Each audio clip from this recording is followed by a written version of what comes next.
Important update about YouTube playlists. Hey everyone. We've received many messages asking why our YouTube playlists aren't showing up. Do we create YouTube playlists? Yes, we absolutely do. So why can't you see them? Honestly, we're not sure. We've been in contact with YouTube support for several months now, but we still haven't received a clear answer or solution. After much discussion, our team has decided to take matters into our own hands. We believe the issue might be related to the number of playlists we've created on a single channel, possibly too many. Our solution? We're launching 2 additional YouTube channels, giving us a total of 3. This way, we can organize our audiobooks better and avoid the playlist visibility issue in the future. This change only affects our YouTube audience. If you're a patron supporter, you can still access all our audiobooks by visiting the collection menu on Patreon. Thanks so much for your time and continued support. Happy listening. The Primera, 1st, Espada, Stark and Liline. The Ters, 3rd, Espada, Nilil. The Cuatro, 4th, Espada, Harable. The Quinto, 5th, Espada, Alcura. The Sexta, 6th, Espada, Grimjao. These were the only remaining Espada members. The Segunda, 2nd, Espada, Baragan, was devoured by Beelzebub and died. The Septima, 7th, Espada, Zama-uri, and the Noveno, 9th, Espada, Yami, also died in the hands of Shinigami in the decisive battle in Karakura town. The Octava, 8th, Espada, Zalapro, was slaughtered by Mizuru. So by statistics, in this decisive battle in Karakura town, Hueco Mundo's loss was actually not small.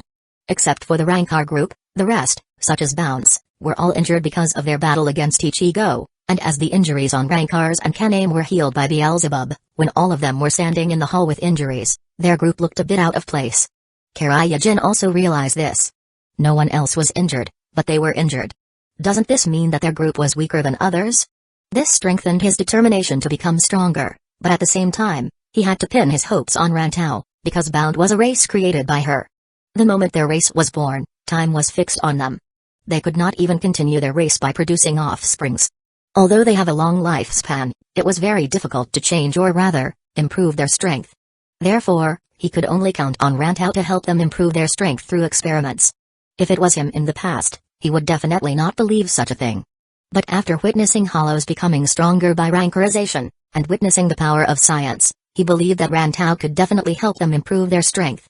Then, Jin put away those messy thoughts, as Mizuru announced something. From today onwards, I will be the king of Hueco Mundo. He glanced at the crowd in the arena. Anyone has any objection? The answer, of course, was no.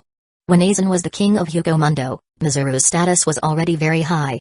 Now Aizen had lost, and the original king of Hueco Mundo, Baragan, had died. It was time to choose a new one. If they had to choose from the Hollows, the most likely to become the king of Hueco Mundo were undoubtedly Beelzebub and Stark. These two were ranked higher in Espada than the original king of Hueco Mundo, Baragan, and their strength was naturally stronger than him, but they seemed to have no intention of becoming the new king of Hueco Mundo. And seeing Beelzebub standing next to Mizuru, who was once extremely hostile to him, it seemed that he had chosen to support Mizuru as the new king of Hueco Mundo. This made Mini Rancor feel that any objection was unnecessary. Apart from Beelzebub, Stark had no objection either, and his expression was also calm. The rest, such as Nilil and Harable, were originally Mizuru's subordinate, so they naturally had no intention of objecting. Alcura and Grimjao in the back seemed to have expected this turn of events. Now that the top Espadas did not express any objection, and even showed the obvious intention of surrender. It was not so important how Rancor looked at the matter, it was basically decided. In this way, a new king of Hueco Mundo was born.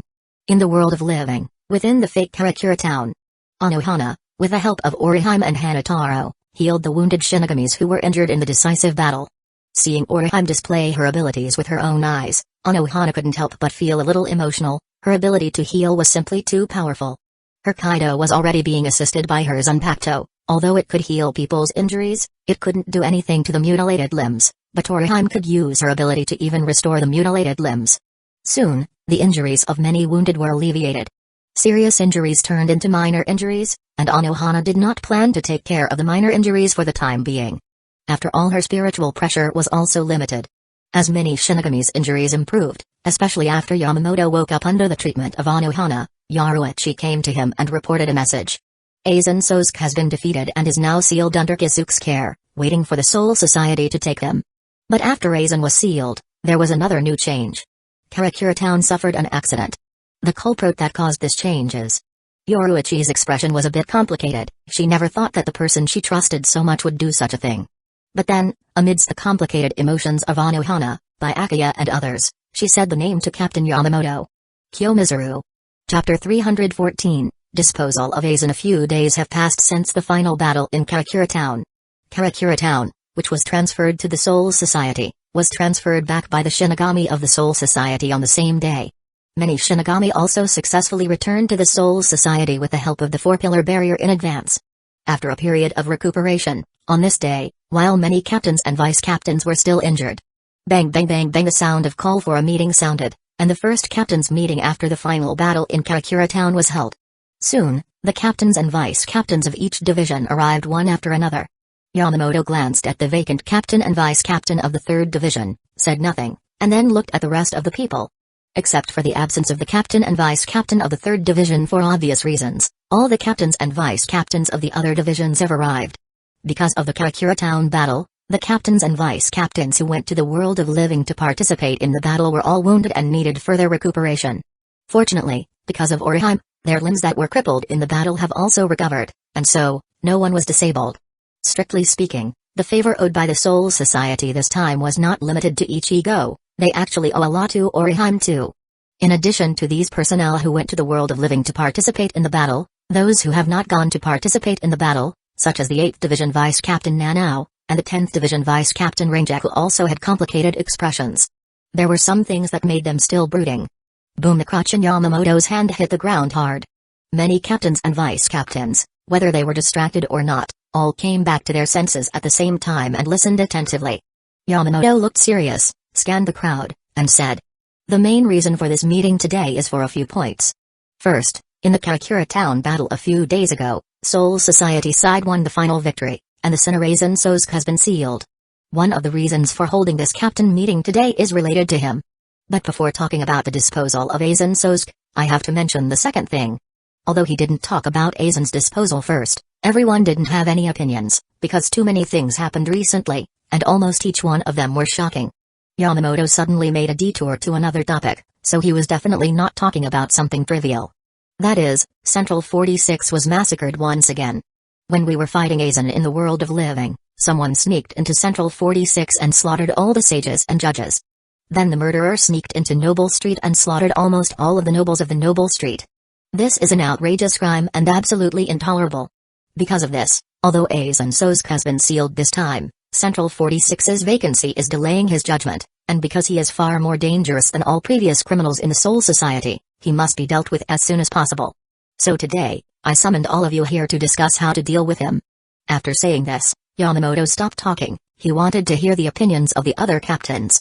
Sejin, the captain of the 7th Division, has always hated Aizen since the moment he defected, because in his opinion, the reason why his friend Kaname defected from the Soul Society was because of Aizen's bewitchment. So after hearing that Yamamoto asked them to discuss how to deal with Aizen, Sejin immediately said, "Sinners like Aizen Sosuke should be executed immediately. I suggest that he should be sentenced to Sokyoku." After Sejin spoke, the rest of the captains also expressed their views. Some suggested that Aizen be executed directly, and some suggested that Aizen be imprisoned. After the captains had finished expressing their opinions, Yamamoto tapped the ground again with his crutches, and said, "According to your words, there are those who suggest that Aizen Sosuke be executed, and some who propose to imprison him. Now, everyone, listen to what I have to say. Before Aizen Sosuke was handed over to 13th Division of Imperial Guards, Hura Harakisu gave me a specific information about Aizen Sosuke. Because of Hogyoku, Aizen Sosuke is basically impossible to kill now. Even Sokyoku may not be able to cause any fatal harm to him. In other words, the only option we have is to seal him," Shunsei said with a serious expression. The rest of the captains who learned the whole story, although it was difficult to accept the fact that Aizen could not be killed, but right now, it seemed that their only option was to seal him. "That's right." Yamamoto responded to Shunsei's question, and then looked at Mayuri. "Captain Kurotsuchi, I need you to research an instrument to contain Aizen in the shortest possible time and limit his power as much as possible." There seemed to be no problem with Gisuke's seal at present, but Yamamoto feels that it was not safe enough. And in the final analysis, Gisuke had already left the Soul Society. Although he had been cleared of his charges now, if everything depended on him, it would appear that the Soul Society was very incompetent.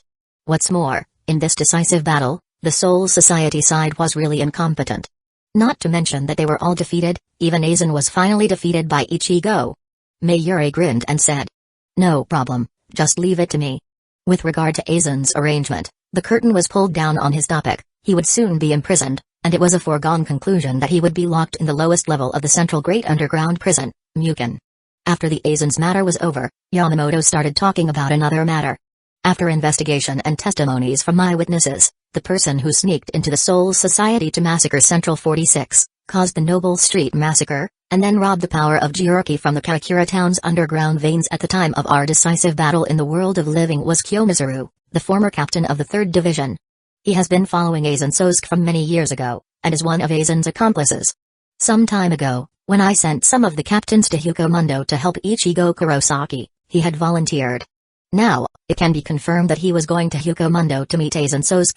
Chapter 315, Mizuru's crime. It was no secret now that Mizuru was a traitor. Maybe some Shinigami couldn't accept it, but as time goes by, as the matter remains a fact, sooner or later they would have to accept it. It's the same as Aizen's good-natured persona, which had been established for many years. Once he defected, the persona collapsed, and many Shinigami couldn't accept it at the beginning. But right now, don't they accept it? After Yamamoto said that Mizuru was the culprit who slaughtered Central 46, killed many nobles, and plundered the spiritual veins under Karakura town, Byakuya stepped forward. His expression was indifferent. He stepped up to explain what happened in the Las Noshes. Most of them were the things that Mizuru told in the Las Noshes during their confrontation. Originally, when he was in Las Noshes, Byakuya only wanted to capture Mizuru and bring him back, but after learning about the many things Mizuru did in Soul Society, even Byakuya couldn't accept it. He also had to make up his mind. After all, Central 46 was the defender of the rights and interests of the nobles, and those nobles in the Noble Street were the foundation of the nobles' power of the Soul Society. Mizuru slaughtered Central 46 and those nobles, which was a matter of digging the foundation of the nobility of the Soul Society.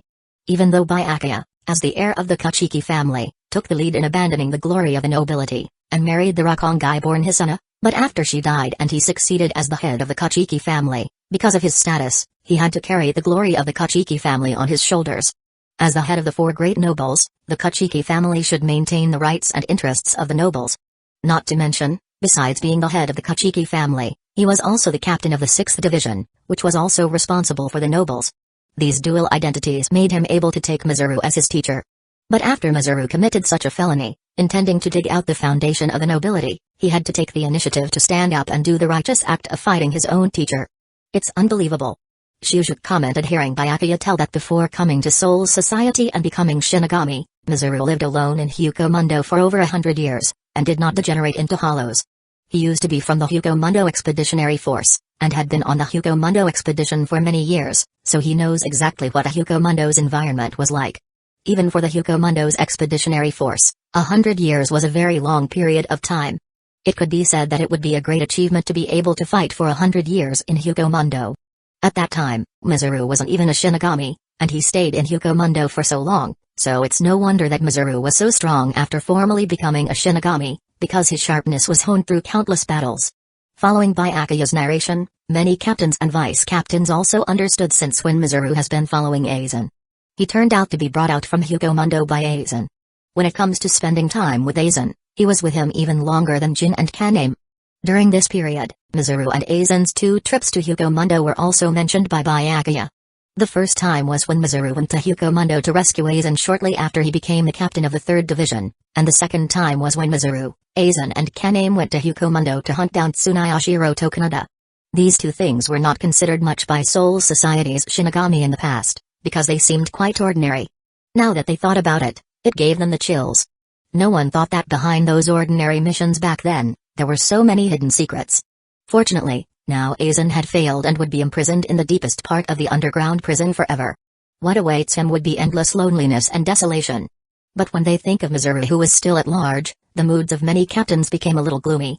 Many of them have dealt with Mizuru a lot, and they were well aware of Mizuru's strength. Especially the battle between Thman and Mizuru in the Las Noshes according to Byakuya. After Mizuru released his Benkei, he actually possessed an immortal body. At that time, relying on Zaraki's powerful power after opening Benkei, he barely broke Mizuru's enchantment, but Zaraki also fell into a coma for a long time because of this. Of course, it was a good thing that Zaraki awakened his Zanpakuto and even went further and learned Benkei, But according to Anohana's subsequent description, Mizuru seemed to have other plans at the time, and did not stop Zaraki from destroying the enchantment. Otherwise, no matter how strong the power of Zaraki's Bankai was, it would have not been so easy. Anyway, narrated by Byakuya, and supplemented by Anohana. Many captains and vice-captains also have a better understanding of Mizuru's abilities. No one would have guessed that Mizuru had hidden his true Zanpakuto power. Even if it's just being narrated by Byakuya, they could imagine how difficult it was to kill an immortal. There was no doubt that Mizuru's Zanpakuto was as tough a Zanpakuto as Aizen's Kyokusuagetsu. Although its inclination was different from Kyokusuagetsu, it was not so easy to defeat Mizuru, who possessed such abilities. No matter how strong he is, I must capture him back. Su Ifeng, captain of the 2nd Division, after hearing Byakuya's narration, said a sentence similar to what Byakuya said in the Lost Noshes. She wanted to bring Mizuru back. For Su Ifeng, the meaning of Mizuru's presence was not normal. After Yoruichi defected, it was Mizuru who came to her, taught her, and made her stronger step by step. He even comforted her from time to time. It was precisely because of Mizuru's comfort that she walked out of the shadows so quickly at that time, and gradually strengthened her belief in capturing Yoruichi back. Afterwards, she even completed the matter and captured Yoruichi. In the end, she didn't expect that one day, Mizuru, who comforted her, would also become a traitor. Others such as Nanao and Rinjaku heard Su Ifeng's words, felt the firm will in her words, couldn't help but take a deep look at Su Ifeng, and immediately strengthened their wills. They thought the same as Su Ifeng. That was, they must capture Mizuru, and Jin, and ask questions face to face. Yamamoto interrupted at this time. As I was saying, the last thing is related to the traitor Kyo Mizuru. After Aizen Sosuke's defeat, he has already fled to Hueco Mundo, and the power of spiritual veins under Karakura Town have fallen into his hands, so his next goal is without doubts, to complete what Aizen has not been able to, that is, to create the Okayan. I now order, the Hueco Mundo Expeditionary Force is to resume their duties from today onwards. Chapter 316, Crusade against Hueco Mundo. After the previous Aizen defection incident, in order to concentrate more forces for a decisive battle against him, the Hueco Mundo Expeditionary Force was recalled for a time, and the captain of the Expeditionary Force, Shujuku, was able to return to the Soul Society after that, and became the captain of 5th Division. It was later proved that this move was correct. At that time, no one thought that Aizen had been operating in Hueco Mundo for so many years, and even secretly turned so many Menos Grand into Rankars. If they had not recalled the Expeditionary Force at that time, they would have been without a doubt killed by Aizen in retaliation of them performing their attacks in Hueco Mundo. Right now, Yamamoto's proposal to reorganize the Hueco Mundo Expeditionary Force was not a sudden decision, but a decision made after some deliberation. The Hueco Mundo Expeditionary Force was to be formed now for 2 reasons. First, after the war between Hueco Mundo and Soul Society ended, Hueco Mundo side had suffered heavy losses. It should be the right time to crusade against them and eliminate as many forces as possible to prevent Hueco Mundo from recovering. After all, today's Hueco Mundo was no longer the original Hueco Mundo. After the Karakura Town battle, the Soul Society had realized that the Rankars of Hueco Mundo have the power to wrestle with the Soul Society's captain-level Shinigami, which was something they could not have imagined before. Although Menos Grand of Vasto lowered level had existed in the Hueco Mundo in the past, during the battle between Soul Society and Hueco Mundo in previous years, Soul Society also beheaded Menos Grand of Vasto lowered level, such as the dead 7th Kinpachi, who once accomplished this feat by himself. So though Vasto lords were said to be very strong, in fact, for the real strong of the Soul Society, that was not the case. But Rankars are different. When the Menos Grand of the Vasto Lord level turned into Rankars, their strength went one step further. With such strength, even among the captains of the 13th Division of Imperial Guards, they could be regarded as strong. It could be said that the current Hueco Mundo had already brought a strong threat to the Soul Society. If Hueco Mundo and other Rankars, under the command of some ambitious people, brazenly attack the Soul Society and the world of living, it was possible to break the balance between the 3 realms. Here, the only thing that could comfort the Soul Society was that Aizen, a bold, capable and ambitious man, had failed and was successfully sealed. And the second reason for setting up the Hueco Mundo Expeditionary Force to attack Hueco Mundo was because of the traitor Mizuru who, according to them, inherited Aizen's will and fled to the Hueco Mundo. The spiritual veins underground in Karakura Town have fallen into his hands, and so, the other party had met one of the conditions of creating the Okayan. Although there were still some conditions missing from the creation of real Okayan, the most important thing had already fallen into his hands. In order to prevent him from successfully creating the Okayan, the Soul Society must take action. It was inevitable to go to Hueco Mundo to attack Mizuru. Of course, The prompt establishment of an expeditionary force does not mean that the action would be launched immediately. After all, the top combat power of the Soul Society had just gone through the Battle of Karakura Town, and all of them were injured. They all need to recuperate for a while. And the matter of Aizen must be dealt with as soon as possible. In the next period of time, Yamamoto first imprisoned Aizen in the lowest level of the underground prison, Mukin, and then Mayuri installed various instruments on his body to weaken and restrict Aizen in every possible way to ensure that Aizen was kept in check despite being alive. After there was no problems with his seal in Mukin, they just left Mukin in peace. Then, another matter was placed in front of Yamamoto. This matter was related to the nobility of the Soul Society. When Aizen defected, Aizen slaughtered Central 46, and then it took a long time to go through by many nobles, and a new Central 46 was re-elected. However, not long after this group of talents took office, they were slaughtered again. Moreover, this time, the situation was much more serious than last time. It's not just that the members of Central 46 were massacred, and even the families behind them encountered the same fate this time. Most of the residents of Noble Street were almost completely destroyed in an instant. It could be said that most of the foundation of the Soul Society's nobility had been dug out. Except for a few big nobles such as Shayuin and Tachiki, most of the upper and middle nobles were eliminated in this incident. The small nobles did not suffer much loss, but the small nobles were basically of no use. There was no need for them to make a show, saying that they were an aristocrat and demand powers and such. After all, in fact these people were the ones who only had the title of aristocrats in name. In fact, there was not much difference in their status from ordinary civilians. Many of them even had to attach themselves to those big nobles to maintain their title of aristocrat. After the Noble Street incident, the first impact was that Central 46 might not be fully assembled. Their foundations have been dug out, and it was a little difficult to select members of Central 46 from among the remaining upper and middle nobles. The Kachiki family and the Shayuin family were fine, but these two families are sparsely populated. Obviously, it was impossible to rely on them to fill the vacancy of Central 46. As for those minor nobles, they have never been one of the considerations of Central 46 members. Although Mizuru left the Soul Society, it had to be said that he really left a problem for the Soul Society. Therefore, after realizing that Central 46's re-establishment could not be completed in a short period of time, Yamamoto could only shelve the matter temporarily, and then began to think about the expeditionary force that was set to crusade against Hueco Mundo. A lot of information about Hueco Mundo was learned by Anohana through her report, and then passed on to the entire 13 Division of Imperial Guards. The information about all kinds of hollows and other residents in the Lost Noshas, and even the Hueco Mundo, were quickly learned by many Shinigami. Sairi Itai, on one of the streets, two women suddenly bumped into each other. Have you decided yet? Renjaku looked at Nanao in front of him and asked. Regardless of whether Nanao had made up her mind or not, she had already made her decision. She decided to join this Hueco Mundo expeditionary force and participate in the crusade against Hueco Mundo. She was not involved in the battle in Karakura Town. This time, in the crusade against Hueco Mundo, she must be involved. Most of the reason was because of Jin and Mizuru. Obviously, they had become close friends. Obviously, he had said that he would bring Jin back, but then he, also just like Jin, became a traitor. She was so close to Mizuru at that time just like she was with Jin, but because of her inability to stop Mizuru, just like her inability to stop Jin, everything went to the worst possible way. She still blamed herself very much. If only I understood both of them better. Maybe things would have been different. I have already decided. Nanao met Renjaku's eyes and gave the answer. Even though Shunsei promised her that he would definitely bring Mizuru back and let him stay in the Soul Society honestly, she did make up her mind to go to Hueco Mundo in person and participate in this Hueco Mundo expedition. Chapter 317, Aftermath of the Betrayal in the 2nd Division. Su Ifeng was constantly training in the training ground despite the fact that her injury had not fully recovered. As time passed, she became more and more angry. She didn't understand why she was so angry, but her anger at this moment was indeed beyond the time when Yoruichi defected. At Yoruichi's time, it could still be said that Yoruichi had to abandon the honor of the Shayuin family and betray the Soul Society due to some personal reasons, but Mizuru's case this time was different.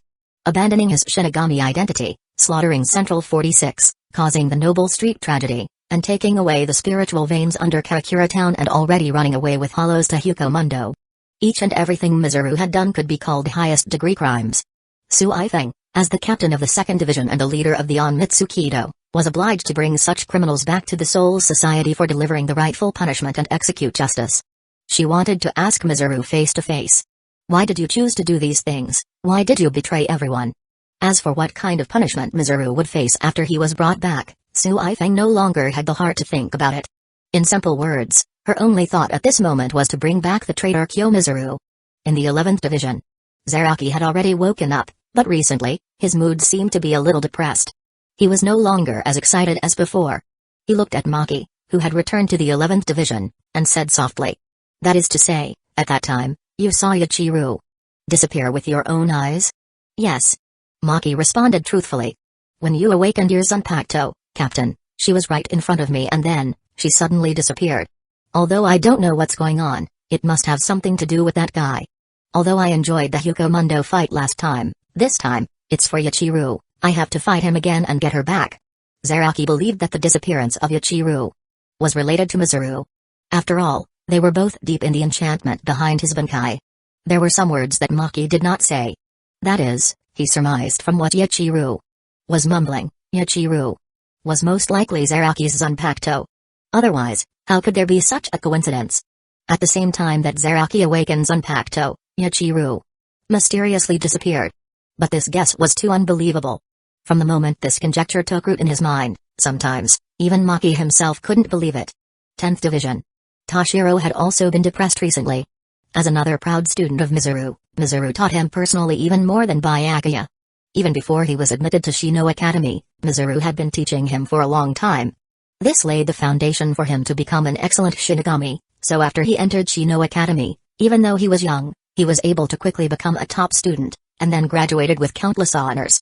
After that, Shiba Ishin, the former captain of the 10th Division, disappeared without any warning, and it was Mizuru who gave him specialized training, allowing him to quickly master his Bankai.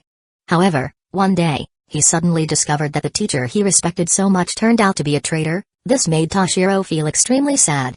The former Captain Mission mysteriously disappeared, and at that time he was also very sad, but at that time, he could console himself by saying that the captain encountered a strong enemy.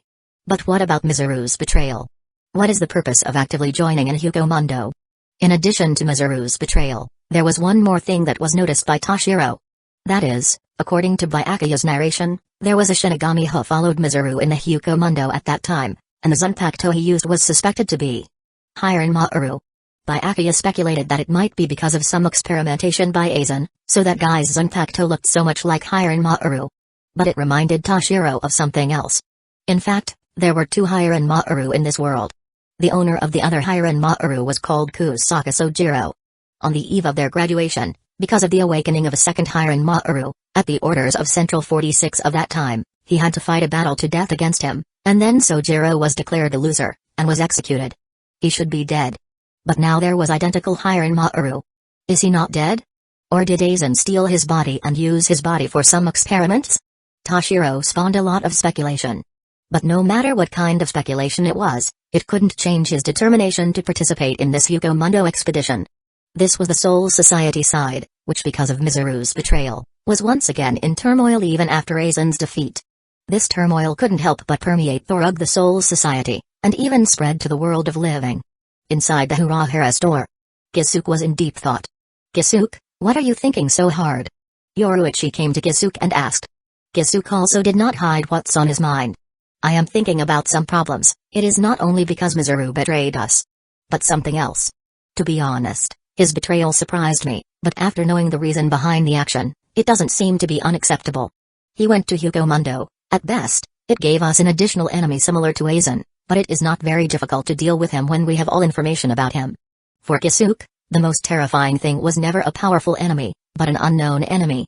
No matter how strong the enemy is, as long as he knows the corresponding information, he could use this information to conduct targeted research to investigate their flaws, and then defeat the enemy, just like how he dealt with Aizen this time.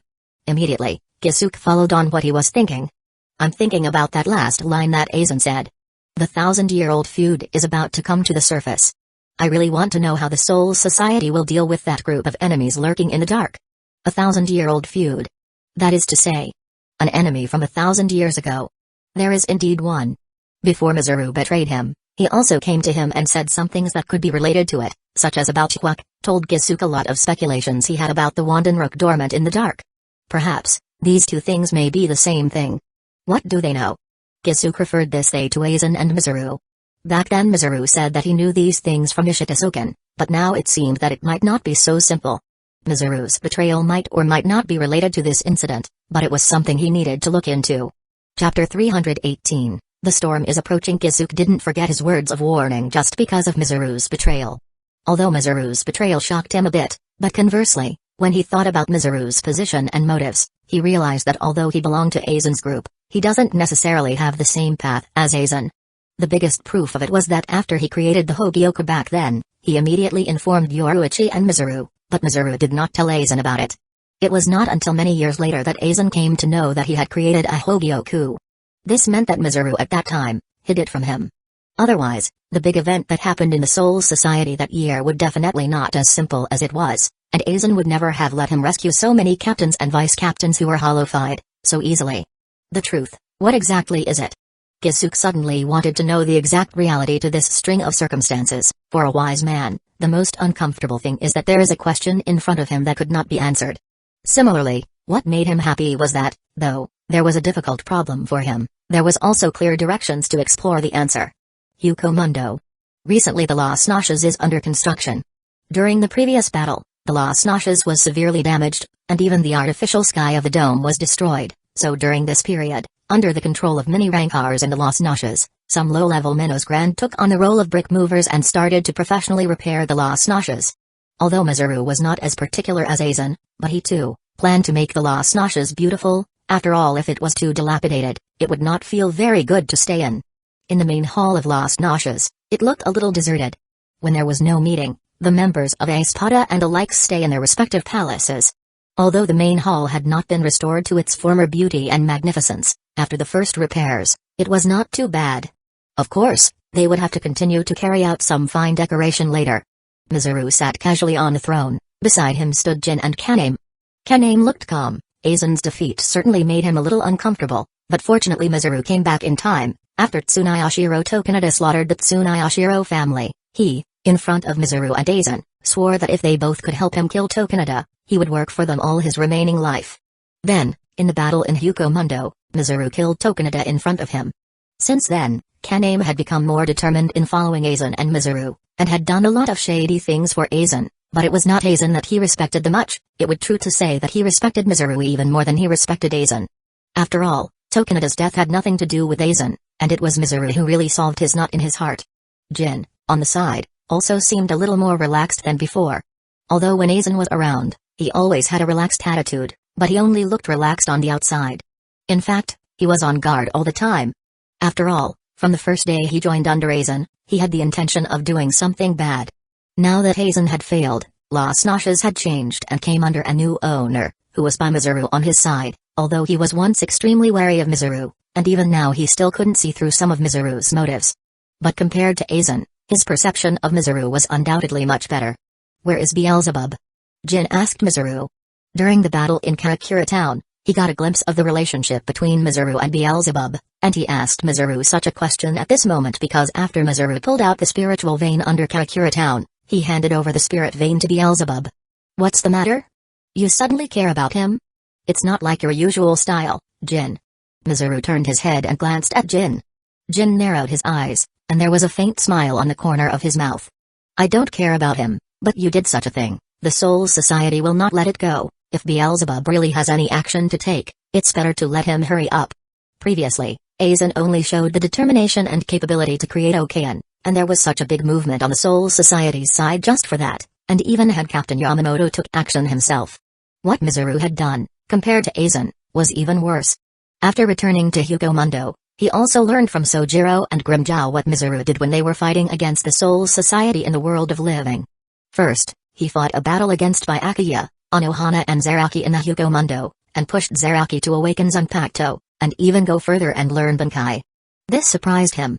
But what really surprised him was that after Mizuru went to Soul Society, he actually slaughtered Central 46 and destroyed most of the residents of Noble Street. Jin knew exactly what aristocratic power meant to the Soul Society. At the beginning, Tokunoda just slaughtered the Tsunayashiro clan, and the Central 46 was so furious that because of this, they even sent 2 captains to come deep into Hueco Mundo to hunt down and kill him. Soul Society cared so much about the decisive battle against Aizen because Aizen slaughtered Central 46. Right now, Mizuru had done even more excessive things. and had already met the basic conditions for creating the Okayan. If Mizuru succeeds, he could easily invade even the bedroom where the Spirit King lives. The Soul Society would never let Mizuru go easily. Don't worry, I have my own plans. If you are worried, you better prepare for the upcoming battle. The Soul Society won't let me go, but similarly, they won't let you go either. I know this very well. Jin looked serious. Back then, he chose to seek refuge with Aizen. After doing so many things against his will and gaining Aizen's trust, he realized that there was no turning back for him, even though his purpose was to deal with Aizen. Time went by, and another month passed. In the Soul Society, on one hand, the new Central 46 had not yet been formed. On the other hand, after a period of screening, teams were gradually formed under the volunteering actions of many captains, vice captains, and chief officers. The combined name of all these teams was Hueco Mundo Expeditionary Force.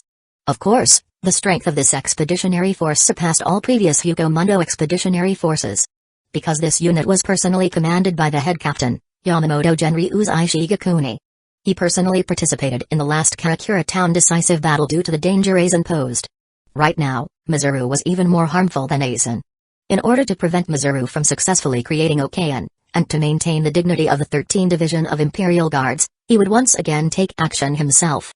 Chapter 319. The beginning of the Hueco Mundo expedition was a gust of wind blew by, picking up fallen leaves from the streets of Rakongai and sending them flying in all directions. In the streets of Rakongai, some civilians were wandering just like they normally do. Suddenly, out of the corner of their eyes, they saw a group of figures in black clothes. Shinigami. The great people living in Siri Itai, they actually came to Rakongai, and not just one or two, but in multiple groups. Although curious about their purpose, in the end, out of awe of the Shinigami, many Rakongai civilians quickly left the streets and went inside their homes to hide. Under the leadership of Yamamoto, many Shinigami passed through the streets of Rakongai, and then came to a temporary Senkaiman that stood in the outskirts. Next to the Senkaiman, Mayuri was doing the final adjustment work. After all, the scale of this expedition to Hueco Mundo was much larger than before. The previous portals could not be used, especially due to Byakuya's complaints. Last time, when Mayuri sent them to Hueco Mundo, there was an accident during the process and they were scattered all over Hueco Mundo. Mizuru also took advantage of that opportunity to separate from them reasonably, and then stirred up the trouble in the Las Nashas. Byakuya's bluntness made Mayuri very embarrassed. In order to regain the lost face, this time, he worked really patiently to build a perfect Senkaiman. Bing, the crutch in Yamamoto's hand hit the ground hard, and the dust flew up. He looked at Mayuri and asked, "Captain Kurotsuchi, how long will it take?" "It's almost done, it will be ready soon." Yamamoto nodded, then glanced at Shunsei, his favorite student, and asked, "Has everyone arrived?" Shunsei responded. "Except for the 1st Division's Vice Captain Sasaki, the 2nd Division's Vice Captain Omida, the 4th Division's Captain Anohana and Vice Captain Aizen, the 9th Division's Captain Shiba and Vice Captain Hisagi, and the 13th Division's Captain Joshiro and Vice Captain Ashido. The other captains and vice captains of 13th Division of Imperial Guards are all here." From all the other divisions, countless seated officers volunteered to go to Hueco Mundo to fight and have arrived. Shunsei responded to Yamamoto's question. He couldn't help but feel emotional in his heart. The lineup for the Hueco Mundo expedition this time was absolutely unprecedented. In terms of formation, it even surpassed that of the last Karakura Town battle. In the Battle of Karakura Town, although many captains went to the world of living to participate in the battle, but before the decisive battle, Yamamoto had sent 4 captains to Hueco Mundo to help Ichigo. There were only 9 captains who actually participated in the battle in this world. And this time, except for the captains of the 4th, 9th, and 13th divisions, who were staying in the Soul Society, the rest of the divisions could be said to have come out in full force.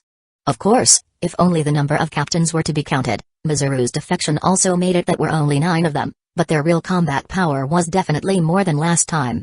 Because there was an extra monster, Zaraki, in it. Zaraki, who had never awakened Zanpakuto, was already very strong, let alone Zaraki, who had awakened his Zanpakuto and had also learned Bankai. Of course, there were some things that made Shunsei puzzled.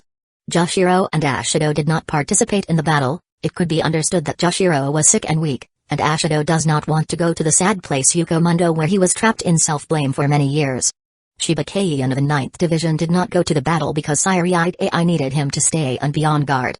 But Anohana, she foregoing to go to Hueco Mundo this time was the real surprise. In the Hueco Mundo expedition, casualties were inevitable.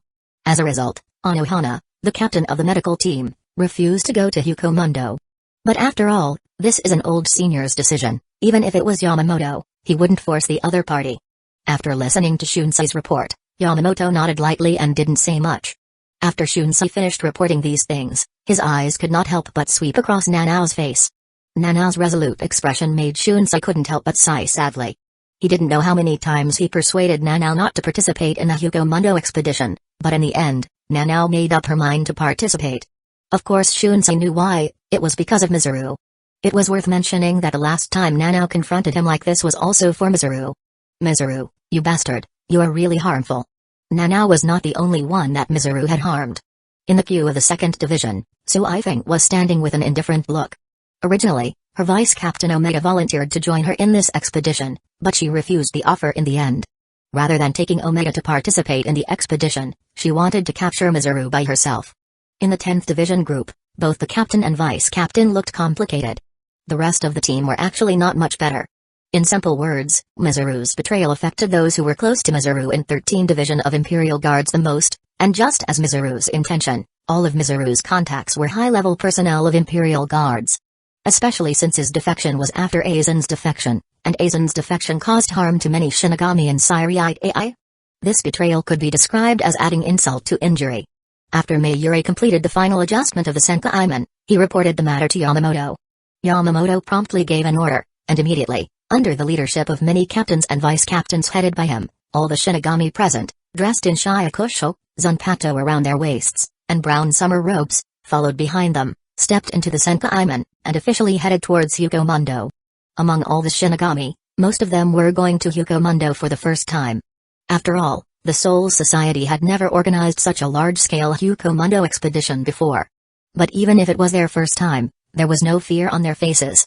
One of the reasons was that in order to maintain the glory of Shinigami the Soul Society, they must carry out this expedition against Hueco Mundo. The second reason was that there was the head captain himself, followed by many captains in front of them. Even if they were met with some huge crisis, there were strong people in front of them to protect and lead them out of the crisis. In Las Noxias, the fact that so many Shinigami arrived at Hueco Mundo at the same time was quickly detected by the people there. You guys really made a big deal. Mizuru couldn't help but sigh. Chapter 320, The Decisive Battle in Hueco Mundo. Since the battle in Karakura Town, after a period of recuperation, those Shinigami's injuries have completely healed.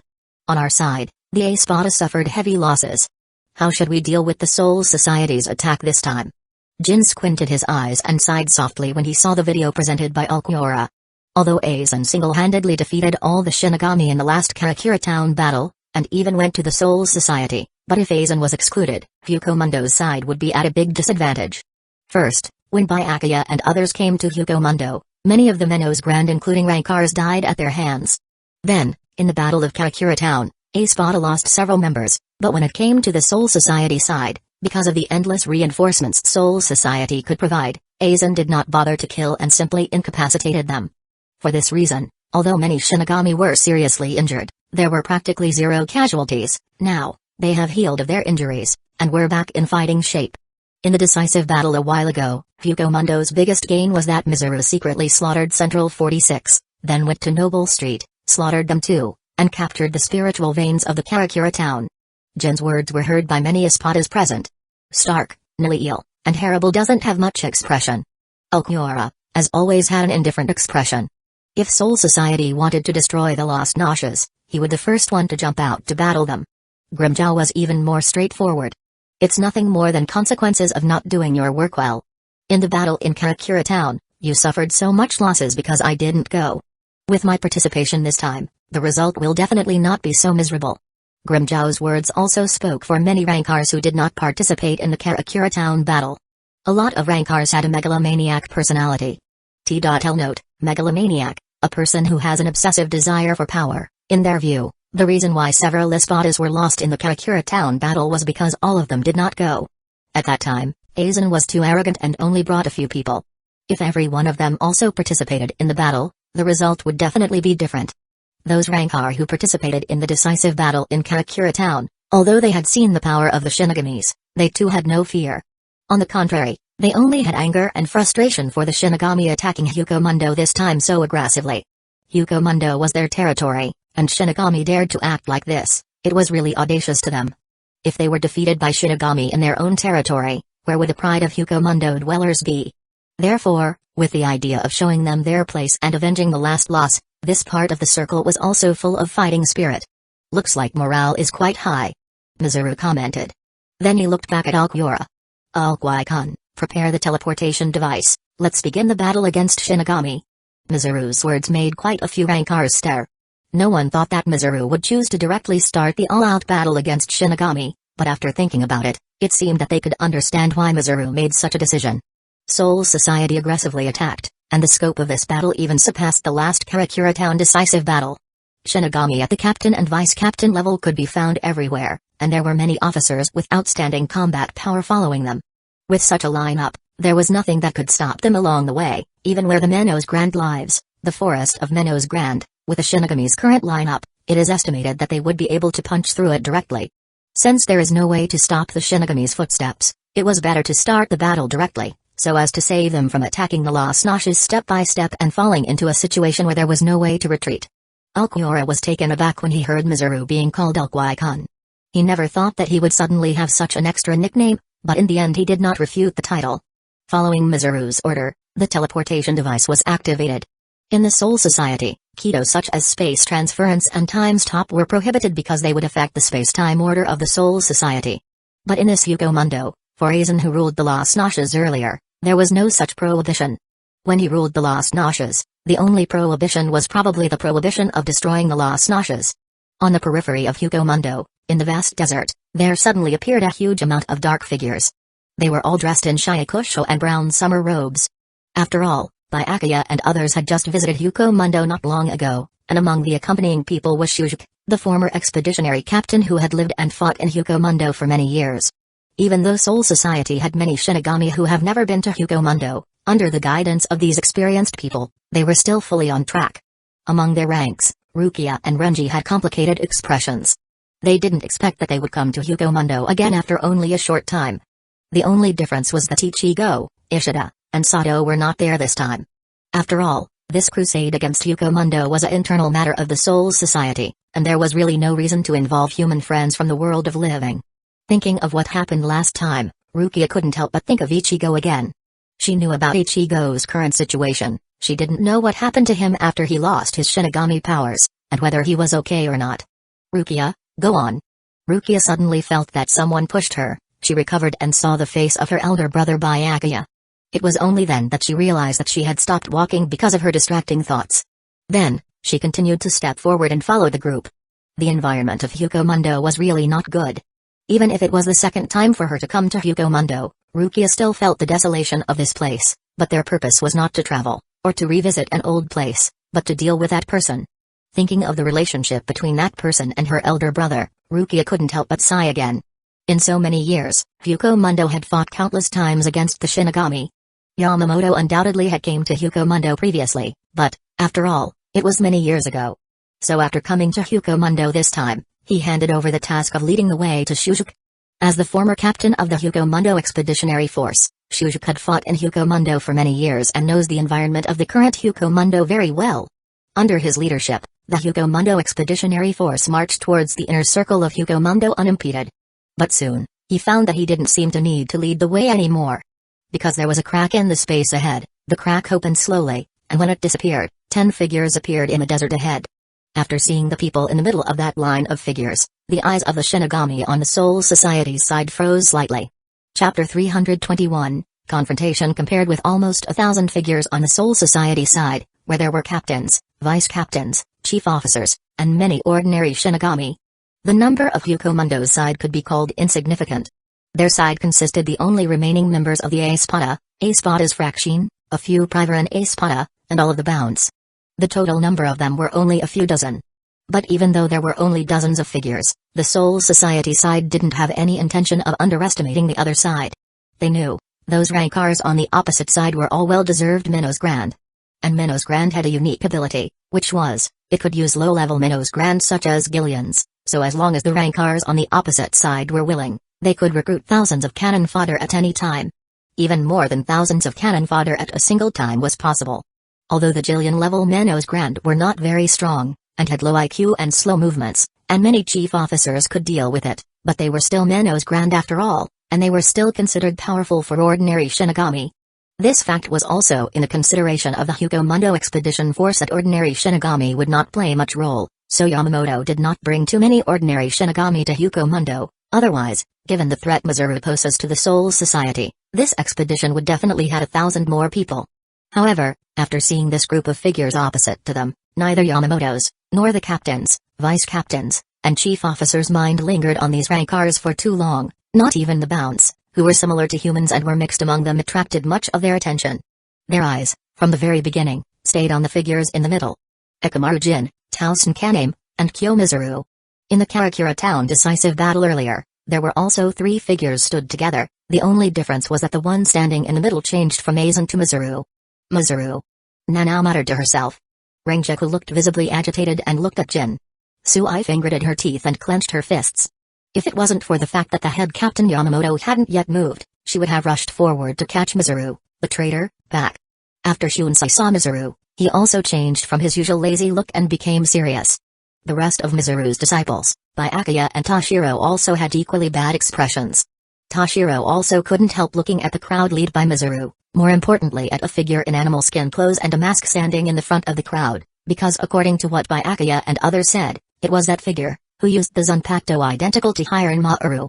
From the rest of the expedition force, some eyes fell on Mizuru, while others looked at the other figures. Sijin, for example, could only hold Kaname in his dog eyes. In the Battle of Karakura Town, he was not able to keep Kaname, which made him very sad, but more than that, he never thought that he would face Kaname again and so soon. The two groups stood quietly for a long time, staring at each other. In the end, the Soul Society, headed by Yamamoto, spoke first, with a cold voice.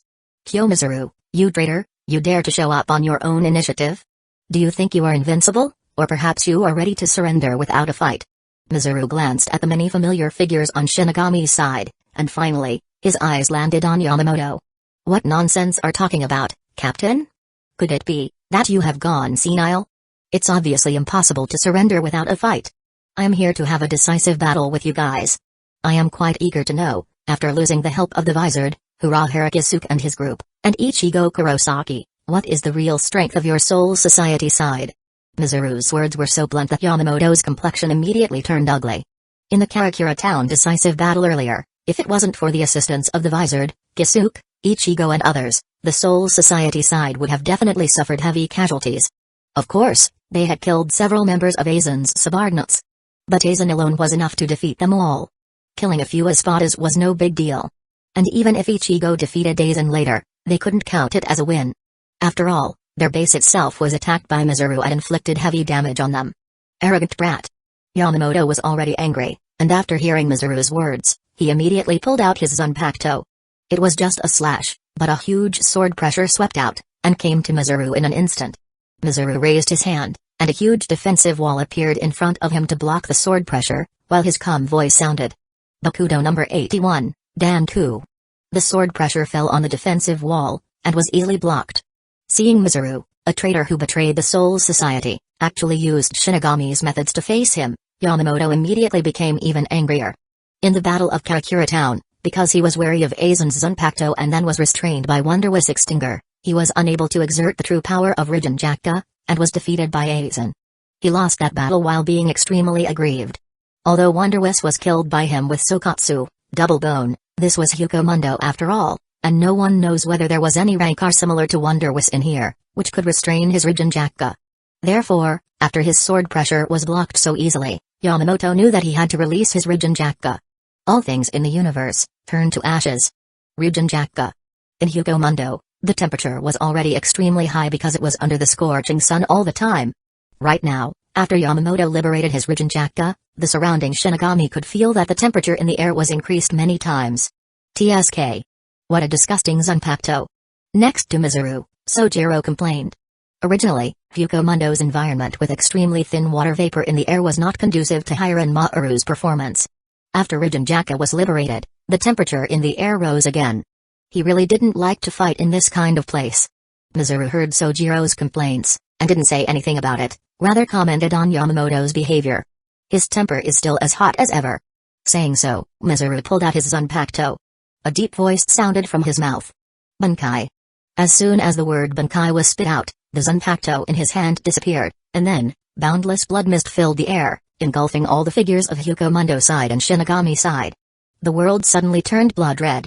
On the Soul Society's side, many Shinigami saw Mizuru's Bankai for the first time, but during the last captain's meeting, Byakuya had said a lot about Mizuru's Bankai's abilities, so after seeing this blood-red world, many Shinigami's expressions all became condensed at the same time. Chapter 322, Facing Yamamoto. You released your Bankai from the very beginning? Knowing that you cannot defeat me, do you want to make the last resistance? Yamamoto's deep voice sounded as he judged Mizuru's behavior. If he didn't know Mizuru Bankai's abilities before this, his Bankai might be difficult to deal with, but after Byakuya, Zaraki and Anohana had already fought him first, and figured out most if not all of Mizuru's Bankai's abilities, although his Bankai was still a difficult one to deal with, but it's not like that there was no solution. First of all, killing Mizuru continuously until he was unable to maintain his Bankai was also a way to break Mizuru's Bankai. However, because Mizuru could absorb the spirit particles scattered in his Bankai space to replenish the spiritual pressure he consumed, this method was not advisable, so the best way to break Mizuru's Bankai was to just destroy the enchantment. Yamamoto didn't know how powerful Zaraki's Bankai was that it could be to break Mizuru's enchantment, but he didn't need to know about that as Zaraki's Bankai was not needed for this battle. In the last battle in Karakura town, if Aizen hadn't used treacherous means to seal away his Rijinjaka, he would have defeated the traitor Aizen at that time. The Rijinjaka in his hand was the strongest and oldest Zanpakuto of the Flame System. And the Flame System are originally attack-oriented. Why don't you think that I am doing all this just to defeat you more cleanly? Mizuru responded to Yamamoto. Captain Yamamoto snorted coldly, as if he was too lazy to talk nonsense with Mizuru, a traitor. What would happen today, with Mizuru bringing Hueco Mundo's Rankars, and the two traitors Jin and Kaname in front of him, had become very simple. The only necessary thing was to defeat Mizuru and others, and then find the underground spirit veins of Karakura town that Mizuru took away, and this chaos could be ended. It could also be regarded as a real end to the follow-up events brought about by the decisive battle in Karakura town earlier. Taimatsu, torch. Yamamoto swung his sword, and in an instant, a huge tornado-shaped wall of flame swept out towards Mizuru and the others, intending to engulf them. Although Mizuru had the ability of remaining immortal, the rest of his group do not. Yamamoto's goal was very clear: first launch a large-scale attack to severely damage all the vital forces on Mizuru's side, and then specifically target Mizuru. The mind of this old guy is really on point. Mizuru sighed, and then responded. Sakeijun okay, blood all over the world. In an instant, the surrounding blood mist surged, and then turned into a torrential sea of blood, and appeared in front of him. The sea of blood surged, and instantly overturned towards the raging flames cut by Yamamoto. The sea of blood and the flames collided, and then soon the flames were finally extinguished. With the disappearance of the flames, the sea of blood also collapsed suddenly, and once again turned into countless blood mist that permeated the air. However, people from the Soul Society who had just seen Mizuru manipulating the blood mist into a sea of blood to block Rijinjaka's attack were a little surprised. No one thought that during the previous confrontation, Mizuru could manipulate the blood mist into a sea of blood with a single thought and extinguish Yamamoto's horrific attack. Swallowing up my spiritual pressure contained in the flames, and then make the flames have nothing to rely on, so as to be extinguished. You have quite a lot of tricks. After the first big attack released by Yamamoto was unable to cause any damage, he did not show any anger, although it was only the first time he saw this kind of technique and it was only used once. But relying on the information he knew about Mizuru and his own experience, he saw through the reality of the technique. That is the best way to counter it. After all, you are the head captain. Even when Mr. Aizen faced you, he had to specially create a special Rankar like Wonderwisp to seal your Rijinjaka. There is no Wonderwisp by my side, so I can only be a little more cautious. Mizuru's words immediately put Yamamoto in a worse mood. That Rankar Wonderwisp really made a lasting impression on him. Although he killed Wonderwisp in the end, he didn't want to face this kind of Rankar again. Humphrey. With a cold snort again, Yamamoto's body suddenly blurred. He used flash steps and rushed towards Mizuru, while holding the liberated Rijinjaka. Because the environment in Hueco Mundo was different from the world of living, and the concentration of spiritual particles in the air was even higher than that of the Soul Society, Shinigami who could not stand on the sky of Soul Society, and so naturally they could not stand on the sky in Hueco Mundo either. Therefore, compared with the decisive battle in Karakura town, everyone fought in the air, and the style seemed a little different. It was a bit like the Shogunate era, when the village chiefs fought with big weapons, and their two gangs were fighting each other with cold weapons. When Mizuru saw Yamamoto charging forward, naturally, he couldn't show any kind of timidity. With a swipe of the palm, a blood-red blade appeared in his hand, and his figure also blurred suddenly, approaching Yamamoto. Swish clang in an instant, the two swords were slashed out at the same time, and there was an instant collision, and an enormous amount of spiritual pressure diffused from the bodies of the two figures, spreading towards the surroundings, making people on both sides feel an invisible pressure. I thought that after you missed the first blow, you would choose a more powerful technique to directly break my enchantment. But I didn't expect that you would choose to fight in close combat. Mizuru blocked Yamamoto's sword, and spoke calmly. You were a captain who was handpicked by myself. I admit that I was wrong on this point, so I also want to see what kind of ability you have, that makes you dare to commit such crimes. I will show to that is no forgiveness for the crimes you committed. There was anger in Yamamoto's voice, but it also contained a little sadness. The reason why Mizuru became a captain of 13 Division of Imperial Guards at the beginning was because 13 Division of Imperial Guards lost nearly half of the captains on the night of the soul disappearance incident, and urgently needed strong Shinigami to fill the vacancies. It was already known to Yamamoto that Mizuru had the qualifications to become a captain. Later, Mizuru passed the captain's assessment, which again proved that he had the strength of a captain-level Shinigami. But Yamamoto now felt that he had misjudged and his point of view was wrong. He didn't realize that Mizuru was a person with evil intentions from the very beginning. Mizuru stopped talking, and then swung his sword again, continuing his clash with Yamamoto.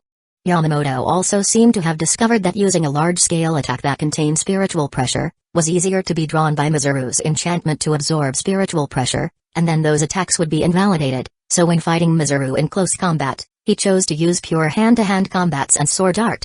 As he was fighting Mizuru, the Soul Society side and Hueco Mundo side, who saw their respective bosses fight, also started their battles.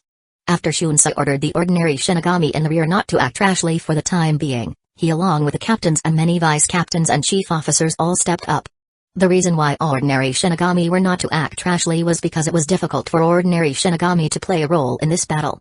The reason why they were brought here was to show the determination of the Soul Society, and at the same time, they also wanted to clean up Hueco Mundo after the war.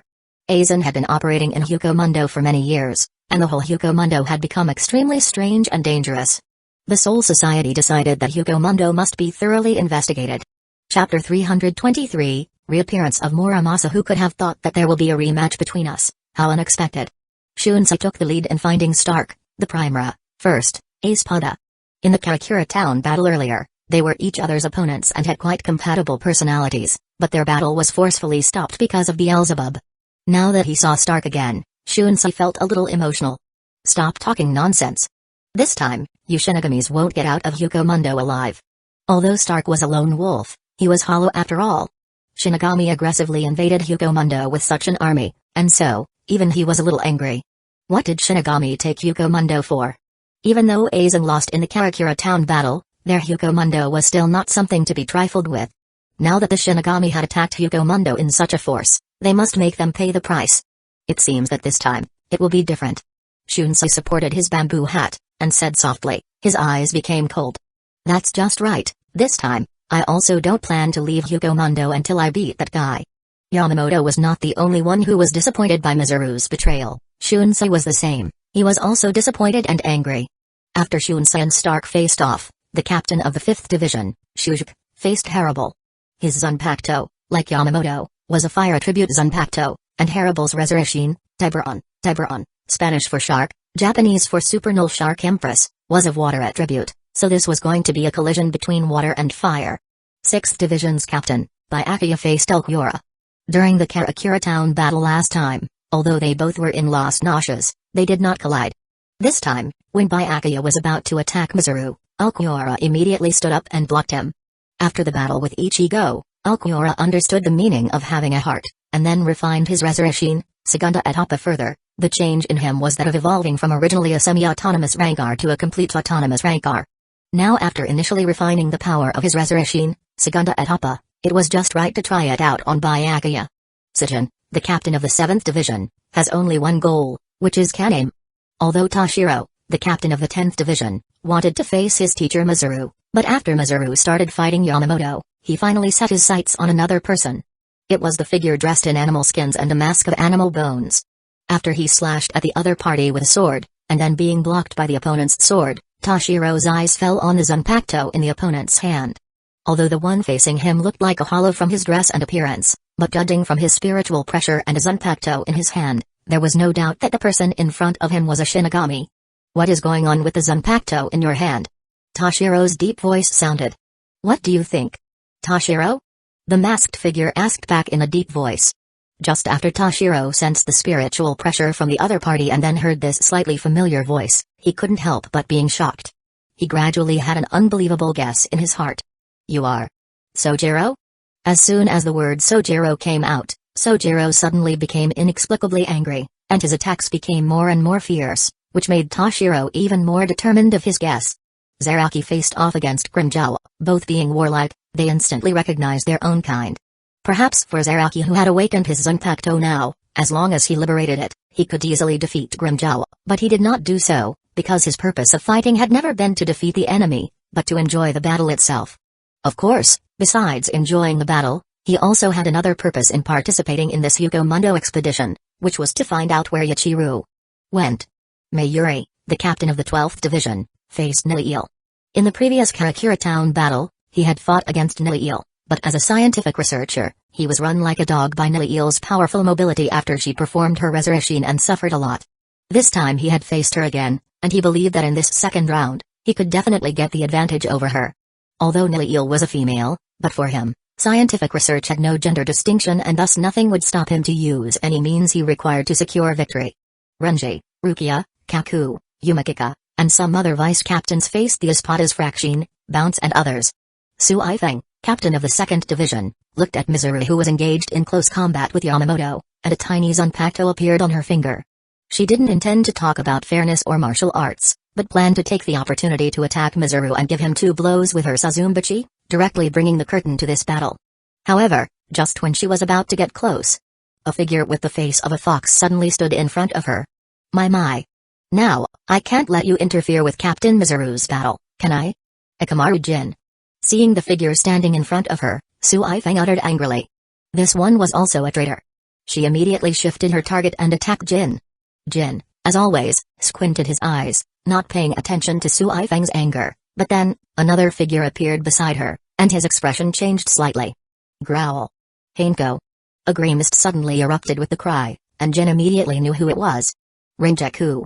In just a short moment, apart from the ordinary Shinigami, captains, vice-captains, and chief officer all had found their opponents. Of course, one-on-one was unrealistic. After all, the Shinigami side had many people and the Hueco Mundo side, they were all elites, and so, many officers chose to fight with advantageous numbers, and overwhelm their opponents. In the middle of the battlefield, Mizuru and Yamamoto had been fighting in close quarters for a while. Yamamoto had experienced thousands of battles. When he took off his upper garments, the hideous battle scars on his body spoke volumes about the battle-rich history he had. However, after a short fight, Yamamoto discovered that Mizuru's slashing skills were really good, and he was able to fight back and forth with him by understanding his fighting style in a short period of time. Of course, verbally, he won't admit that Mizuru was very strong, so he just taunted him. Is that all you have? Of course it's more than that. In fact, when you came here with a large force from the Soul Society for this battle, and didn't even think about pride, I too, plan to not care about using underhanded tricks anymore. Do you think that after I open such a large enchantment for having an unfair duel with your Soul Society with disadvantageous numbers? Mizuru's figure suddenly disappeared. He retreated to the side, and immediately, with a wave of his arm, the ground rippled like the surface of water, and a figure that had been sleeping in it for a long time slowly rose up, and then opened his eyes. After seeing this figure, Byakuya's complexion, who was fighting Ulquiorra, changed. Many people who had seen his figure before had also stared intently. Muramasa. The figure in front of them was obviously Muramasa, who once orchestrated the Zanpakuto rebellion. But, isn't Muramasa a Zanpakuto? He should have died after the death of his master Kachiki Koga, so why did he appear here? Immediately, Muramasa's voice suddenly sounded. Bunkai Mukachashu Muramasa. A lavender light spread instantly, staining the blood-red world with a touch of weirdness. Chapter 324, Yamamoto's resolve. Starting with the appearance of Muramasa, and then releasing its Bunkai, it was all within just a short span of time. Many Shinigami, no matter whether they were the strong ones, participating in the battle, or ordinary Shinigami keeping an eye out, they all found that there was a figure beside them, and this figure was their very own Zanpakuto. Zanpakuto had materialized in reality? If such a thing happened for the first time, it would obviously be a very shocking event, but fortunately, this was not the first time it happened, rather the second time. In Siri Itai, there had been a Zanpakuto rebellion some time back, which caused quite a stir. In the end, it was Mizuru, the then captain of the 3rd Division, who turned the tide and prevented the incident from spreading, which in turn could cause even greater turmoil. But today, it was worth mentioning that Mizuru had become an enemy and stood on the opposite side. At the same time, the Zanpakuto, Muramasa, which was supposed to have disappeared with the death of its master, was still existing, and it actually stood with Mizuru, its former mortal enemy. Byakuya looked at Senbon Sakura, who had materialized beside him, and couldn't help but turn his head to look at Mizuru, trying to suppress his anger. What did you do? When solving the Zanpakuto rebellion incident, Muramasa was dealt with by Mizuru. Now it seemed that Mizuru didn't directly deal with Muramasa at that time, but kept him. As you can see, Muramasa has been subjugated by me. Mizuru responded to Byakuya's question. Normally, ordinary Zanpakuto, after the death of its master, would soon cease to exist due to the loss of the master's spiritual pressure supply, and then degenerate into an Asaki. During this process, if new spiritual pressure supply could be obtained, it might not be impossible to evolve again, but the evolved Zanpakuto would be different from the original Zanpakuto. For example, the Suzumoshi in the hands of Kaname was inherited from the Zanpakuto of his deceased friend. Both the Zanpakuto were Suzumoshi, but though they had the same name, there were still some differences in their abilities. In the final analysis, this was because the Zanpakuto was the manifestation of Shinigami's soul. Even the same sword would bloom different flowers, powers, because of the difference in the master's soul and in the spiritual pressure supplied. Of course, the situation in front of them was somewhat different from Suzumoshi in the hands of Kaname. After all, Mizuru already had his own Zanpakuto, so it was obviously impossible to have another regular Zanpakuto. The reason why it was called a regular Zanpakuto was that Mizuru already had the Inrakuton from Tsunayashiro Tokanada in his possession, which could be called a unique or rather, unconventional Zanpakuto. The way Mizuru was manipulating Muramasa was to turn his soul into his own slave, and because of this, even if Muramasa was used by him, he could only use it under the effect of this special space after releasing his Bankai. But he did not tell the others about these things. Byakuya and others also didn't bother to trace the reason. Because in addition to the enemies from Hueco Mundo in front of them, with Muramasa getting their Zanpakuto to rebel, they had another group of enemies, and it was an enemy that was very familiar to each of them. Though, with the rebellion of the Zanpakuto last time, they had gained a lot of experience in dealing with their own Zanpakuto. But one thing that was glaring, was that, after their Zanpakuto's mutiny, many of them were now unable to use their Zanpakuto's abilities to their full extent. This made them greatly weakened when facing the rankars in front of them, and they could only deal with the enemy with other techniques they had learned, that is, sword art, hand-to-hand combats, flash steps and Kido. So, this is your trump card. Yamamoto looked at the tall figure shrouded in flames in front of him, and his expression was a little ugly. Are you surprised? Yamamoto responded with his actions, and rushed towards Rijinjaka, who had materialized into reality in front of him. Rijinjaka immediately released raging flames, engulfing Yamamoto. However, unsurprisingly, the old but still strong figure rushed out of the raging flames, regardless of his body being burned by the flames, and his fist slammed on Rijinjaka's body. It was just like the previous battle, where Yamamoto had shown his unprecedented and superb hand-to-hand combat skills. After Wonderwist sealed his Rijinjaka in the previous battle and thought that he could easily defeat him. In the end, he was brutally destroyed by Yamamoto's bare hands. Right now, after his own Zanpakuto's betrayal, the way Yamamoto chose was exactly the same, to use hand-to-hand combats to deal with him. Even though Rijinjaka was the oldest and strongest Zanpakuto of the fire department. But this was also because that it was in his hands, that it was dubbed the strongest. For thousands of years, Yamamoto had honed his power and knew Rijinjaka too well. Bang bang boom, raging flames erupted. Yamamoto ignored Rijinjaka's scorching flames, and continued beating Rijinjaka with just pure hand-to-hand combats. Moments later, Rijinjaka, which had materialized into reality, had disappeared. It had returned to the Zanpakuto, while being surrounded by blazing flames, in the hands of Yamamoto. It's really just as expected of you. Watching Yamamoto defeating Rijinjaka in such a short time and resubdue it, Mizuru remained silent for a while, and then sighed. Is Yamamoto strong? Of course, rather, he was too strong. If not, it would have been impossible to be the head captain of 13 Division of Imperial Guards. But it was precisely because he was too strong that his performance in the original work was always very unsatisfactory. In the Ryoka invasion arc, he was stabbed in the back by his own apprentices and was dragged back. His subsequent appearances had also been unsatisfactory. The Bakoto arc, the flames of Rijinjaka was nullified by Shujuk's Bakoto. In the Zanpakuto rebellion arc, Rijinjaka betrayed, and in order to keep the secret of Koga's sealing location, he sealed himself.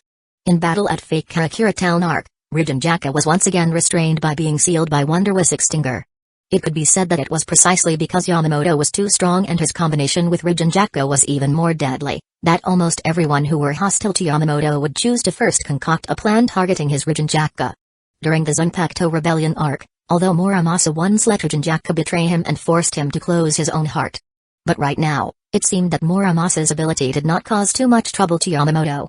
The reason why Yamamoto sat back and watched Rijinjaka's betrayal last time was simply because he knew that the perpetrator wanted the secrets in his mind and so his priority was to protect them. If he was willing to deal with Rijinjaka, with his strength, he could easily defeat Rijinjaka. Yamamoto held Rijinjaka, looked at Shinigami of the Soul Society who were at a disadvantage under the siege of their own Zanpakuto and Rankars, and said in a deep voice. Originally, I wanted to measure your strength, but right now, it seems unnecessary. Bankai. Chapter 325, Zankan no Tiki.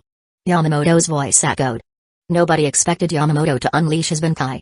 There was no doubt that as the head captain of the 13th Division of Imperial Guards, he had mastered Bankai. But no one had ever seen him use his Bankai. This was true for almost everyone. Either there was no chance, or there was no need. Originally, in the Battle of Karakura Town, he personally went out to deal with Aizen, and had considered using Bankai, but because of Wondrous, Rijinjaka was sealed, and so, he missed the opportunity to use his Bankai. Now, after seeing Mizuru summoning Muramasa and causing all of the Shinigamis Zanpakuto to rebel, Yamamoto finally didn't hold back. Soul Society knew that there were two ways to defeat Mizuru. One was that he must be dragged down to the point where his spiritual pressure would not be enough to sustain his Bankai, and the enchantment would shatter. Second, directly use brute force to break the enchantment. According to Byakuya, in the last Hueco Mundo battle, Zaraki did exactly this after releasing his Bankai. Now, after many Shinigamis Zanpakuto had rebelled, but for some reason, Zaraki's Zanpakuto had not moved at all, and there was no such thing as a rebellion. If Zaraki was allowed to use his Bankai, it could actually break Mizuru's enchantment just like the last time. But Yamamoto felt that since he had already made the resolve to fight Mizuru himself, Zaraki didn't need to release his Bankai. To be honest, Zaraki, who was fighting Grimmjow, was also a little puzzled. After Muramasa used his ability, Yachiru actually flashed in his mind. Though he didn't get any answers from her, but he did heard her telling him to defeat the opponent in front of him.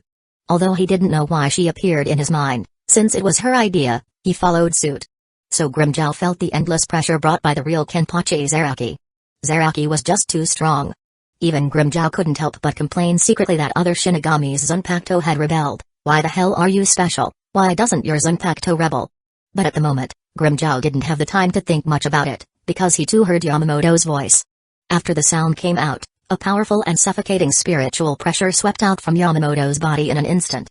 With the spread of his powerful spiritual pressure, whether it is Shinigami, Rankar, or Bound, whoever was present on the field, they all felt that the air there had become extremely hot, almost too hot to bear. Even the blood mist that filled the air after Mizuru activated his Bankai appeared to be evaporating under the heat. After the powerful spiritual pressure erupted, it then quickly returned to the previous calm. The flames above the Rijinjaka, which were originally flickering and spreading wildly, seemed to be completely burned out in Yamamoto's hand, leaving only a scorched black sword. Compared to Rijinjaka at the time of its Shikei, the sword after performing Bankai seemed rather mediocre. Huh. Gruntuck. My throat feels dry. There was a Shinigami who wanted to gulp down to calm himself, but found that the inside of his throat was so dry that he couldn't even produce saliva. Not only him, but the rest of the Shinigami also found that the surrounding temperature suddenly increased a lot. It was drier and hotter, which made all of them feel uncomfortable. Originally, the Hueco Mundo is a desert, which was always illuminated by the scorching sun every day, and the temperature was quite high and it rose even higher after Yamamoto started to fight. However, after he released his Bankai, the temperature of this desert was continuing to rise. Old man Yama. Shunsei looked at Yamamoto who had released his Bankai, and couldn't help but being dazed for a while. This is the Bankai of the head captain? Byakuya also looked at Yamamoto in a daze. Before meeting Ichigo, he didn't believe that such a small Bankai existed in the world, because the existing Bankai of the Soul Society, after liberation, every one of them were grandiose until Ichigo taught him a lesson with Tensa Zangetsu, but at this moment, after seeing the Yamamoto's Bankai, he found that not only was Ichigo's Bankai so small, but the head captain's Bankai was also like that. But despite its small size, Byakuya did not underestimate Zanpakuto in the hands of Yamamoto. He also felt that the surrounding temperature had risen sharply, and was still rising. It had risen to an almost unbearable level. So this is Rijinjaka's Bankai, the oldest and strongest Zanpakuto's Bankai? By Akiya whispered to herself. When it comes to Bankai, the oldest and strongest Zanpakuto in the fire department, it must be mentioned that on the Shinigami side, there was also the strongest Zanpakuto of another certain department. It was Hiren Maru in the hands of Toshiro, the strongest Zanpakuto of the ice and snow department. Under Muramasa's Bankai, Hiren Maru once again betrayed him, and he had to deal with the rebelling Hiren Maru and Sojiro who had resurrected from the dead together. Originally, Toshiro was still thinking about how to break the game, but after Yamamoto's Banchi, he suddenly found that Hiren Maru, who had become concrete in front of him, had disappeared. What the hell happened? Toshiro was puzzled. Sojiro was also a little puzzled, but he didn't pay much attention to it. He was about to launch another attack on Toshiro, only to find that the power of his attack had weakened a lot. Is the change brought by releasing the Bankai? Sojiro immediately realized the reason.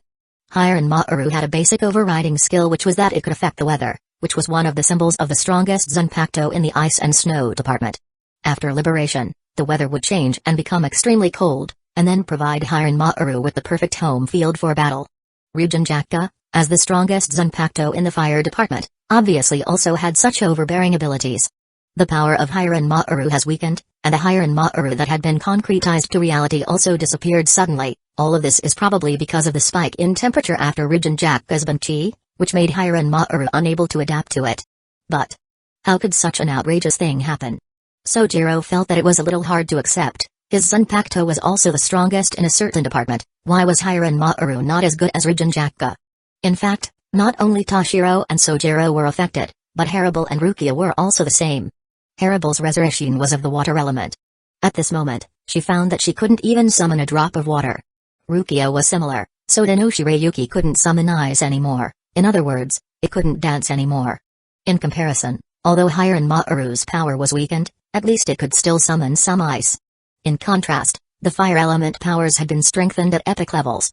For example, Haribel's opponent Shujuku, his Zanpakuto Ruka was of the fire department, and as the surrounding environment changed, its power suddenly increased, but he was not happy. Because his Zanpakuto had rebelled. He was able to handle his own Zanpakuto before, but after the environment changed and its power was boosted, he immediately felt that the difficulty of the situation. Yamamoto held the scorched black sword in his hand, looked at Mizuru, and said calmly. When all the flames released by Ryujin Jakka disappear, the blade forms a simple and small sword. This sword is called Zankanotaki. Zankanotaki, it was the name of Ryujin Jakka's Bankai. Chapter 326, Summoning the Dead. Now then, first, let's break this enchantment of yours. After releasing his Bankai, Yamamoto did not attack Mizuru first, because he already knew that Mizuru would not die if the enchantment was not destroyed, so the first strike after his Bankai was not aimed at Mizuru.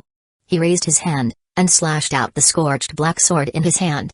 Zankanotaki, Higashi, Kyoku Jitsujin, Zankanotaki, East, Rising Sun Edge. It was just one single swing, without the raging flames of Ryujin Jakka. But Mizuru clearly felt the immense scorching heat pouring out from the sword in Yamamoto's hands. The blood-red mist in the air disappeared one after another as the blade passed by, and even the space was twisting a little bit under the same scorching heat. Yamamoto's blade slashed towards the sky above. Even though the inner wall of the enchantment at the end of the sky was not within his direct scope, but even after a long distance, the majestic power of Zankanotaki still extended till there. Boom! Terrifying flames suddenly erupted in the sky for an instant, collided fiercely with the inner wall of the barrier, and then began to spread, covering the inner wall of the barrier, intending to burn a gap in the barrier. What a scary attack! Mizuru praised. There was no sign of this blow till the impact, and there was not even a flame when the sword slashed out, especially given that the power that erupted after extending to such a long distance. It was a really terrifying blow. If such an attack is taken head-on at such a close distance, under the eruption of the terrifying high temperature, I am afraid that I will directly be burned to ashes even before realizing it. However, if you want to break my barrier with just such a blow, then you must be underestimating me too much, right? Mizuru's tone changed a little. In the last battle, previously Zaraki broke his enchantment by going all out after releasing his Bankai, exhausting all his strength just to break it. Admittedly, Yamamoto's Bankai was terrifying, but it's a bit too much of an underestimation to take it for granted that he could break the enchantment with just one blow. Even if Zaraki releases his Bankai again, he might not be able to break the enchantment. The reason is, outside the enchantment, on the crimson outer wall of the enchantment, a figure with red hair had arrived there at some point. He sat cross-legged on the enchantment, and the lower half of his body had already dissolved and mixed with the enchantment by turning into blood. A terrifying amount of blood enveloped the entire enchantment. Because of the addition of his power, the enchantment was now more stable than ever before. Yamamoto ignored Mizuru's words, but continued to look at the sky above his head. The flames continued to diffuse, but the stability of the enchantment was beyond his expectations, and the raging flames were not able to break the enchantment. In that case, I can only continue to kill you until you are unable to maintain the enchantment. Although Mizuru possessed the ability to devour the spiritual power scattered around inside the enchantment, Yamamoto's confidence stemmed from the fact that under his Zanken no Teki's attacks, all the spiritual particles in the air would also be burned to nothingness, and thus, would not be absorbed. Even though Mizuru had too many people currently inside the enchantment for replenishment. But, as long as he was killed fast enough, Mizuru's replenishment speed would not be able to keep up with his consumption speed. Yamamoto's blade turned immediately, but again, instead of aiming at Mizuru, this time, it aimed at the ground. Corpses. O ashes of the dead who have perished by my flame. Lend me a hand. For a short while I will grant you the joy of battle. Zanken no Teki, Minami, Kakaju Manakushi Daisojin, long sword of the remnant flame, south, great burial ranks of the 10 trillion fire dead. After some chanting, the Zanpakuto in Yamamoto's hand that was plunged into the ground spewed a lot of fire underneath the ground, rupturing it from the inside. All of a sudden, inside the enchantment, the ground turned dark red, and skeletons made of ashes appeared, climbing out of the rupture in the ground, holding various weapons and rushing towards Mizuru without any extra action. This was the ability of Kakaju Manakushi Daisojin, which briefly revives the enemies who died under Yamamoto by heating their ashes, and uses them to kill his enemies, chasing them relentlessly until the enemy dies. Yamamoto, as one of the oldest captain and the founder of 13 Division of Imperial Guards, had fought against countless enemies during his lifetime. The enemies who died under his hands include extremely powerful Shinigami, Quincy's, and of course, Hollows. The surrounding Shinigami and Rankars couldn't help but being dazed when they saw the large number of skeletons made of ashes spawn suddenly. What Rankar thought was, is this the strength of the head captain of 13 Division of Imperial Guards? At the same time, they couldn't help but think that if this old man had such strength, why did he perform so poorly in the Karakura town battle last time? Was he acting? Also, now facing such a terrifying opponent, how should Mizuru deal with it? The Shinigami on the Soul Society side, after seeing their head captain's move, was very excited. Although Mizuru summoned Muramasa and caused the Zanpakuto in their hands to rebel, including Yamamoto's, though Yamamoto soon showed them how to deal with the rebellious Zanpakuto. Yamamoto easily defeated the rebellious Zanpakuto, which had already shocked them, and then his power after releasing his Bankai surprised them even more. At this moment, Yamamoto's actions was clearly a great boost to their morale and steeled their resolve. His actions reminded them that they, all the way from Soul Society, didn't come there to just be an insignificant audience to watch, to hold the head captain back. Immediately, they also fought with their own Zanpakuto with even more resolve. They were prepared to conquer their Zanpakuto first, and then make their contribution to the Hueco Mundo battle. These are just pieces of withered bones. You want to rely on them to defeat me? Mizuru looked at the skeletons charging towards him, and his eyes narrowed towards Yamamoto. Pieces of withered bones? Just try it and you'll know. Yamamoto's voice sounded calm. Try? I don't think it's necessary to try. Mizuru's voice also sounded equally calm. I will let the trash deal with the trash. Boom boom boom boom, countless blood-red pillars shot up into the sky, forming a blood-red wall abruptly in front of the skeletons. After that same blood splashed down, one after another figures quietly emerged from it. This is... Seeing these figures appearing in front of them, the people from the Soul Society side and the Hueco Mundo side were shocked again. There was no doubt that these figures were hollows. While most of them are Jillian, there were some Medusa's level and, more shockingly, even Baragon and Szayelopro was among them. No, not only them, but also Zama-uri, Yami and other Espada who died in the decisive battle in Karakura town. Those dead guys, are they resurrected? Grimjou's voice sounded with disbelief. Mizuru looked at Yamamoto and said, summoning dead garbage to fight is not exclusive to you, head captain. Chapter 327, Zanjitsu Gakui. When Mizuru hunted down Tokunada in Hueco Mundo, Mizuru used his Bankai battle for the first time, and summoned countless hollow figures who died in his hands in the sea of blood, and eventually, Tokunada was swallowed up too. After that, Mizuru rarely used this method again. One reason was that there were not many opportunities for him to use Bankai to its fullest extent to fight. Most of the time he released his Bankai was just to open the enchantment for training. Even in the last battle of the Lost Noshas, he faced Byakuya, Zaraki and Anohana. It was a targeted training for Byakuya to show his shortcomings and motivate him to train even more. The only thing that surprised him was that while he was probing Zaraki's prowess he had heard about from Anohana, he not only awakened his Zanpakuto but also learned his Bankai during that battle. And then he let Zaraki bombard the enchantment with all his strength, and the result was that the enchantment was broken. This could be regarded as a disguised verification of the monstrous power of Zaraki's Bankai. Another reason for not summoning these dead souls to fight was that most of the battles that Mizuru fought in the past were one-on-one. But given the current situation, he used this move of his, as even he didn't expect Yamamoto's Banchi, Zankan no Tiki, to be so powerful.